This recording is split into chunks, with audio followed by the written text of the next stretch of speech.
Hi, good morning everyone. So today we will be looking into our new topic, which is ethics and social responsibility.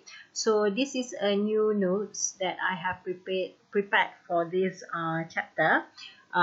It's a bit simple than the one that I have uploaded earlier. So in this video I will only highlight the important things that you have to understand from this lecture. So it is gonna be a simple video, okay, to help you understand what is ethics and social responsibility and what are the function of the accountants to the public. All right, so in these notes also, if you realize, I have put a link here. So this link additional materials that will help you to understand further on the subject matter. So some of it are videos like this one. This is a very helpful video to actually enhance your understanding about the theory that we are discussing today. So after you view this video, please look into the sources uh, that I have provided you the link here so that you understand better what is this topic about. So let's look at the first part of this lecture. First part is you have to understand what is the difference between moral and ethics. So normally in our daily life, we always assume that whatever actions that is the right thing to do is morally right, and also it is an ethical decision. So we always assume that morally right action is equal to ethically right action. But is it really true that moral is equal to ethics? So we will look into the definition. What is moral and what is ethics? So moral refer to your own principle regarding about what is right and what is wrong. For example, we know that stealing is morally wrong. It's not the right thing to do. Okay, cheating is morally wrong. All the bad actions, okay, that leads to negative consequences, normally we will say that it is morally wrong actions. But what about ethics? What is ethics? So ethics is about rules. It is a rules that is provided by the external source. Okay, for example, let's say if your company policy is be honest, be punctual, so it could be a moral action, but it is actually set out by your company's ethics of code of ethics. So if you follow this code of ethics, so meaning that you are doing something that is ethically right, that aligns with your company's code of conduct. Okay, so that is the difference between moral and ethics. So moral, it comes from yourself, it comes from your own belief, but ethics is mostly from the rules, okay, from the code of conduct. So to help you better understand what is the difference between moral and ethics, let's look at this example here. So let's say you are working as a lawyer, and you, as a lawyer, your job is you have to defend your client. So let's say you receive a case whereby you have to defend a murderer. You know that we cannot commit murder. We cannot kill other people. Killing people is considered as a morally wrong action. You cannot do that. But as a lawyer, it is part of your code of conduct to actually defend your client. So you want it or not, you have to defend the client, even though you know that the action that she or he has done is actually not a morally right action. So that is the difference between moral and ethics. So next we will be looking about business ethics. So what about business ethics? So ethics is actually a study and examination of moral and social responsibility to business practices and decision making in business. So basically business ethics, we discuss about how the business can actually contribute to the community and also to the environment around them. How do we benefit others? How do we do things that is ethically right and accepted by the society around us. So when we talk about business ethic, we are talking about this one, the overall business process. So we have to make sure that whatever process that we have in our business, everything must be conducted ethically. For example, let's say in your production department, okay, let's say you have to take care of the safety of the workers. So when you consider the safety of the workers, you are doing something that is ethically right. Okay, you are safeguarding the safety of the employees. Or let's say for sales, okay, you sell something that is of good quality to your customer. So you don't cheat about the quality, you don't cheat about the weight of the product that you're selling. Okay, so that is business ethics. So when we talk about ethics, there are two different methods to ethics. So an individual decide an action as a right or wrong thing to do based on the approach to ethics. So there are two approach to ethics. One, we call it as deontological. Second one, we call it as teleological. So deontological, if you use this approach to decide if an action is right or wrong, it depends on the action itself. Okay, for example, if somebody is stealing, so you say that that action is wrong. It doesn't matter for whom he is stealing, why he steal. We don't really care about that. The action itself is already something that is not right to do. Okay, so if you use this approach to decide an action as right or wrong, you are considered as a deontological. You look at the action. Okay, teleological is it depends on the consequences or outcome of the action. So let's say stealing is morally wrong, but what if he or she steal to provide food for his family?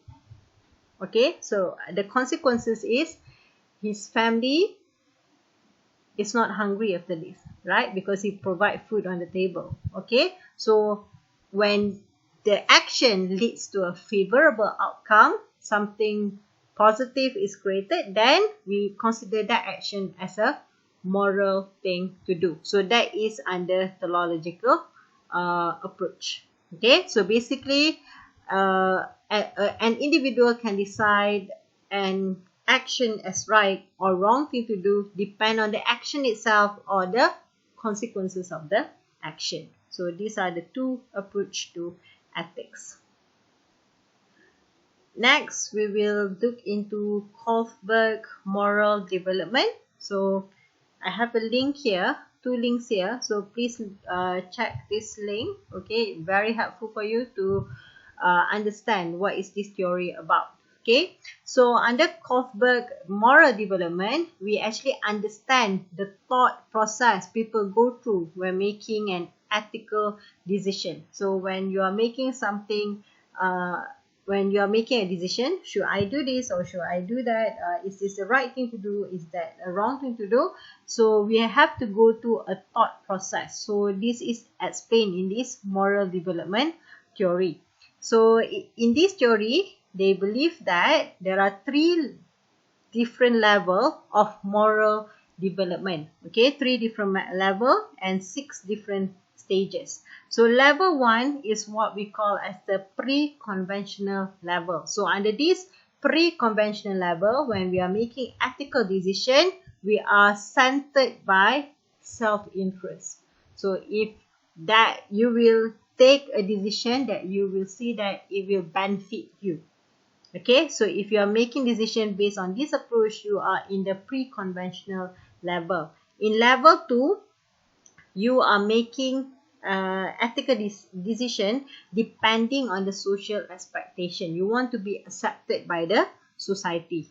You want to do something that the society will say that, oh, you are a good person, that's why you do that.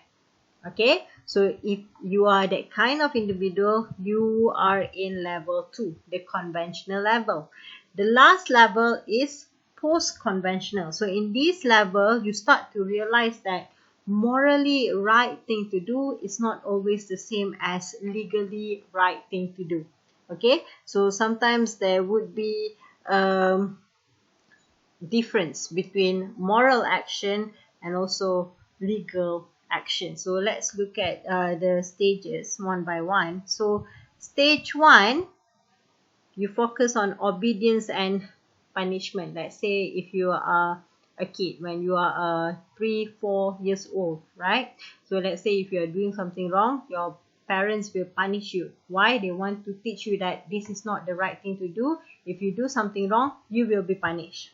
Okay, so because your parent want to teach you that what you can do and what you cannot do. So this is stage 1, obedience and punishment. So because of you scared of the punishment, you do not want to do that. Okay, let's say you cannot finish up your food. Okay, your parents wants to teach you to finish up your food every meal. Okay, if you don't do that, your parents will punish you. Okay, to avoid the punishment, you want it or not, you have to make sure that you empty the bowl. Alright, so that is stage 1. Stage number 2 is instrumental purpose and exchange. So meaning that you do something because you want to get something in return. Okay, so let's say when when you are in 5 or 6 years old, when you are in your kindergarten. Okay, let's say you do something that is right because you want to get the treats from the teachers. Okay, teachers say that, okay, if you do this, I will give you sweets or candies after this. So you do that because of your self-interest. You are interested with the reward that you will be given. Okay, if you are in stage 3, this is what we call interpersonal accord and conformity. So in this stage, you try to do something that people will accept.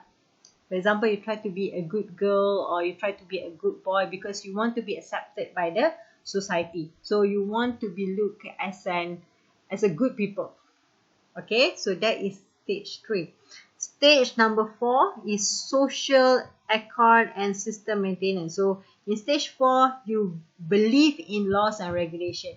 So if you are doing something that is following the law, you know that it is a morally right thing to do.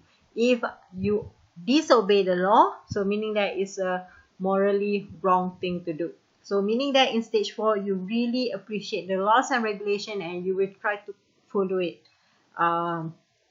as much as you can. But if you have gone through this level 3 post-conventional, you start to realize that whatever that we have in our rules and regulation, in our laws, sometimes cannot be reflecting a morally right thing to do. So if you are in stage 5, you will focus on the social contract and also individual right. For example, you know that stealing is not the right thing to do. Why? Because I steal, let's say you want to steal a person copyrights. You want to copy the work of others. So, but you know that, but you think again, it is not accepted. Why? Because it is wrong to copy other people's work. So, meaning that you don't appreciate other people's work. So, you are in stage number 5.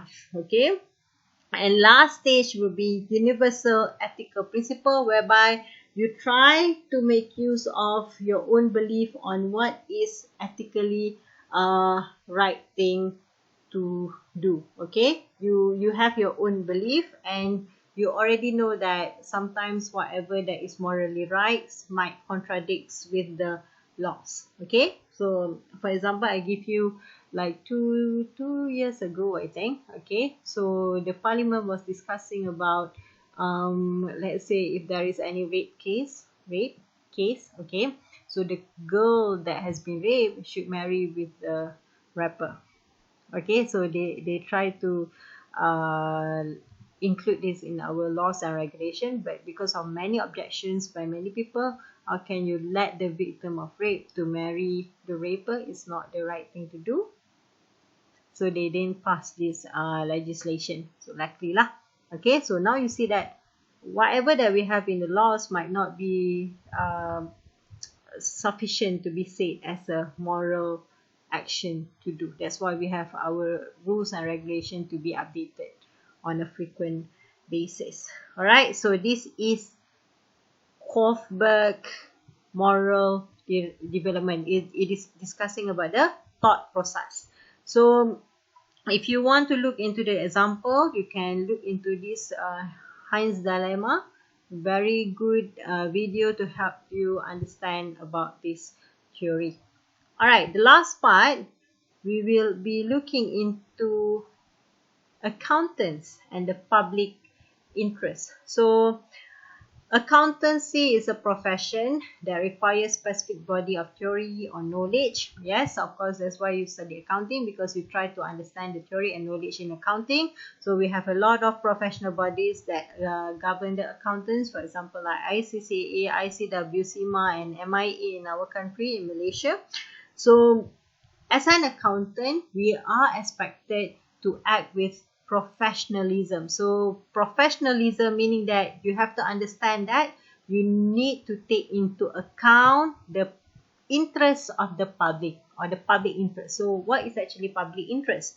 Public interest is when you it is an act that benefit the society as a whole. So public interest is an act of benefiting the whole society. So meaning that you are doing something for the benefit of the overall society. So as an accountant, how do we act in the best interest of the public? First, what you can do is you need to report if there is any fraudulent activity. So you can become a whistleblower. You can increase the transparency of the financial reporting. So try not to hide anything from your shareholders. You can be assisting the external auditor. You can be acquiring new technical knowledge. For example, like IFRS always change. So you have to be aware of those changes to maintain your competence. And also you are expected to follow the professional code of ethics and conduct. So this one we have discussed when we talk about the IPAC code of ethics that discuss about the fundamental principles. So as an accountant, we have to follow the fundamental principle. And you also have to recognize if you are exposed to any kind of threats. Okay, and you have to apply appropriate safeguard. You have to think of how do I minimize this threat so that my independence is protected. Okay, so this one is just a recap. We have discussed in our last two topics about IPAC code of ethics and conduct. So it is basically about the fundamental principles. So as an accountant, you have to act with integrity, objectivity, professional competence, and you give confidentiality and also professional behavior. So basically from this topic, these are the things that you have to understand. You have to understand what is moral, what is ethic, the different approaches to ethics. You have to understand this ethical development process that is explained by this theory. And you have to understand the role of the accountants and also how accountants can protect the public interest. So this is the essence of this topic. Alright, so now for your tutorial submission purpose, okay, so this is the tutorial that you have to do, and you have to submit by today before 5 p.m. Alright, so if you have any trouble to submit in turning in school, you can just email me your answers. Alright, so let's look at what is this tutorial question about. So let us discuss before I allow you to do it by yourself. So we have this bank called RBS. It has given shares of 2.5 million to its management team. So why they give shares to this top management? Because the EU has imposed this bonus cap that prevents the bank from handing out bonuses bigger than an employee's salary. So in Europe, you cannot pay too much cash bonus to the top management. So to replace that, in order to avoid from failing to comply with that requirement, so they replace it with the shares. They do not give cash bonus, but they give out shares to this top management. So there are 4 UK banks have actually handed out 30 million pound in such allowance. So not just RBS, there are also another 3 banks that has given this allowance to the top management. So at the end of April 2015, the company has actually announced loss of 446 million pound as compared to 1.2 billion profit from the previous year. Okay, because they give out these shares, they want it is one of the factor that has contributed to this huge loss. Okay, so this question is actually part of your past year. Okay, so if you can see that this one is like a recent news when it was in 2015, I believe. So what you have to do for this question, you have to discuss 2 things. First, you have to discuss what is the Kohlberg model, and then you have to discuss the level of moral development that these bankers is operating at, and what is the level that they should be operating. So 3 different things that this thing requires. Okay, so first thing is you have to explain what is the Kohlberg model. So you have to touch the 3 different level 1, level 2, level 3, and then each level have 2 different stages. So overall in Kohlberg there are 6 different stages for ethical development process. So you have to explain this theory first.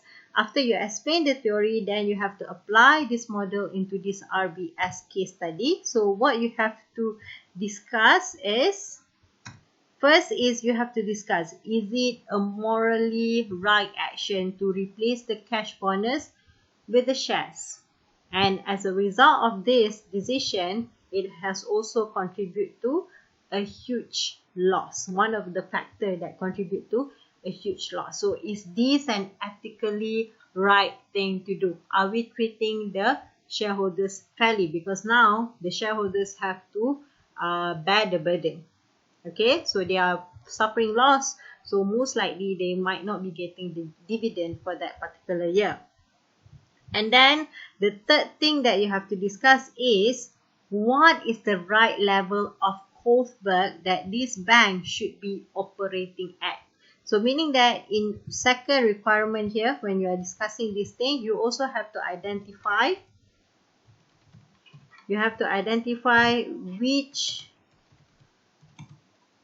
stage that this company is operating at. Are they acting in self-interest? Are they acting to meet the society's expectation, or are they acting based on their own moral belief, whereby they realize that morally right thing to do is not the same as the legally right thing to do? And the third requirement is you have to discuss what is the right level that this bank should be operating at. So in your discussion, you have to include all these 3 points. So I don't really expect you to write me a long essay. No, I just want you to write at least 500 words. Okay, meaning that only 1 page. Not necessarily that you have to do 2-3 page. So you do not have to include the tutorial question. Just send me your name and also your answers and upload in Turnitin. If you have any problem to submit in Turnitin, you can just email me your answers. Okay, so for last week tutorial, Switzerland, I have posted the answer in school as well. So you can check the answers from that. So when I share with you the answer, it doesn't mean that you must only answer whatever that I have in the marking scheme. Okay, if your answers is relevant, still meet the question requirement, I can still accept the answer. Not necessarily that you have to follow 100% the marking scheme that I follow with you all. No. As long as it is acceptable and relevant to the question requirement, I will still accept your answer. Okay, so if you have any questions while doing this tutorial, you can ask in our WhatsApp group or you can PM me personally. So please do this tutorial. This is part of your attendance marking and you have to submit by 5 p.m. today. Okay, so please do this question. Any problems, please let me know. Okay, thank you.